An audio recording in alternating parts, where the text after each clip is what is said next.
Let's talk about fat phobia today. In particular, what is it? Where does it come from? And how can we ditch fat phobia for good? My name's Sheena, and I am a registered dietitian. And I'm also the creator of the Am I Fat Phobic quiz, which has stirred up so much controversy amongst internet goers and YouTubers. Now, it wasn't really my intention to ruffle any feathers when I was examining fat phobia traits in our culture, but it did.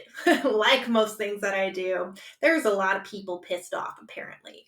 So many so that multiple YouTubers went out of their day to spend several hours to tell me all of the things that were wrong about my horrendous take on all bodies being good bodies. Okay, so I want to start out by saying that I acknowledge that I have a lot of privilege that allows me to sit here freely today and discuss openly on these topics. I understand that I live in a thin body, I'm white, I'm cisgendered, I'm able bodied, and all of these things allow me to take up space and discuss this in a way that is relatively non threatening and safe for me to do so. Not every individual has that privilege, and I acknowledge that. While it is great for anyone that feels safe to do so to advocate for getting rid of fat phobia and welcoming all bodies, it's understandable that there are some bodies where these things are just not safe.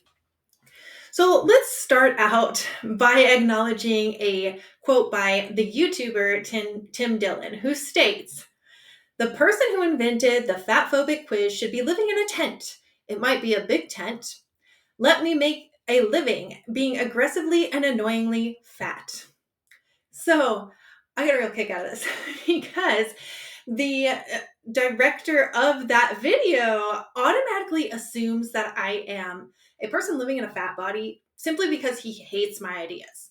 And nobody that doesn't live in a fat body should think that people in fat bodies should be able to exist and have equal rights and equal access to healthcare and not have to pursue weight loss. So that's interesting right there, is that he basically just says, because he thinks my ideas are shit, I must be fat. Very good example of fat phobia, by the way. So while it sucks, that is often the perspective that is bestowed in some of these videos that I am observing retaliating against my fat phobia quiz. Another common theme that I am noticing is the theme of healthism. Healthism, healthism, healthism, healthism. Healthy, healthy, healthy, healthy. Everybody needs to be healthy. And therefore, this author of this quiz doesn't know jack shit because they are telling everybody that they don't need to be healthy or pursue health. Because if you're fat, you can't be healthy. Those two things cannot be synonymous.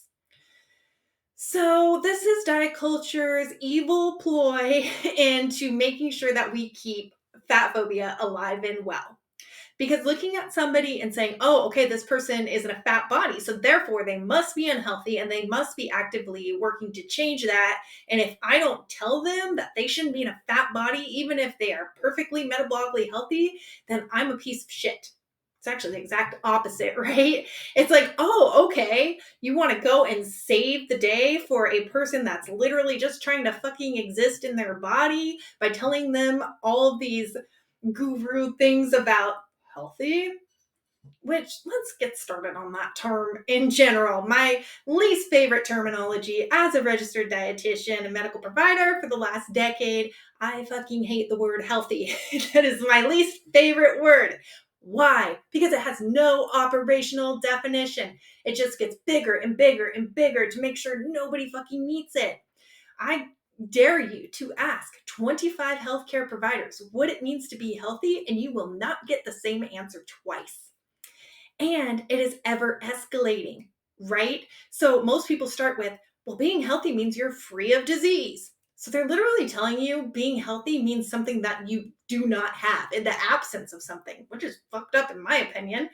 But so you do not have these things. But even if you meet that, and especially when it comes to fat phobia and examining people that might meet that and are living in fat bodies, is even when they say, okay, great, I'm metabolically healthy, I don't have diabetes, I don't have heart disease, I run a mile every day, awesome.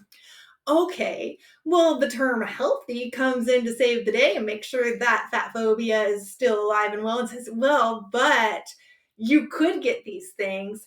And also, let's talk about your physical mobility, your flexibility, and just keeps building because that's the beauty of the term healthy is it doesn't fucking actually mean anything. So we can literally use it to scrutinize anybody we fucking want to. Now, people in thin bodies, they usually get a free pass. We don't actually care if they're healthy or not because we're not going to go in, dig, and investigate that because their bodies make us comfortable. So we don't need to come and save the day when it's a person living in a thin body. And that, my friends, is not only what propels fat phobia in our systems and our everyday lives, but also in the healthcare sector. The doctor sees a person in a thin body, that person comes in and they say, okay, well, you're experiencing GI distress, let's get you to maybe a gastroenterologist. Let's maybe get some labs done, some tests run. Okay, that person that is in a thin body, maybe get some health care.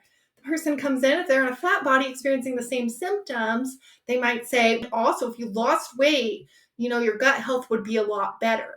So don't get fucking healthcare for the same things. That is called fat phobia, healthism, fat phobia, all the things. Okay, so that is that is one of the big things that these naysayers for my quiz that have created these very elaborate videos. By the way, I thank you all for your time and actually delving in and investing into my quiz.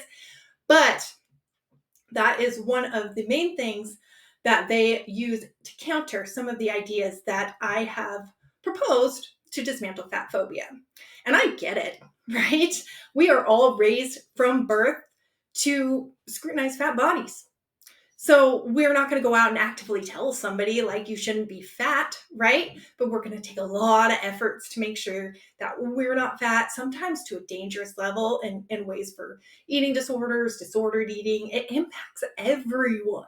So there's all sorts of sneaky ways that fat phobia comes into play.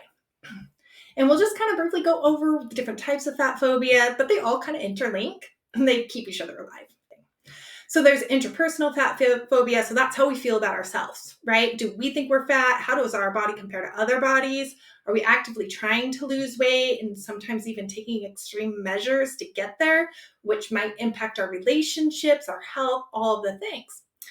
Then there's interpersonal fat phobia. So how do we view other bodies?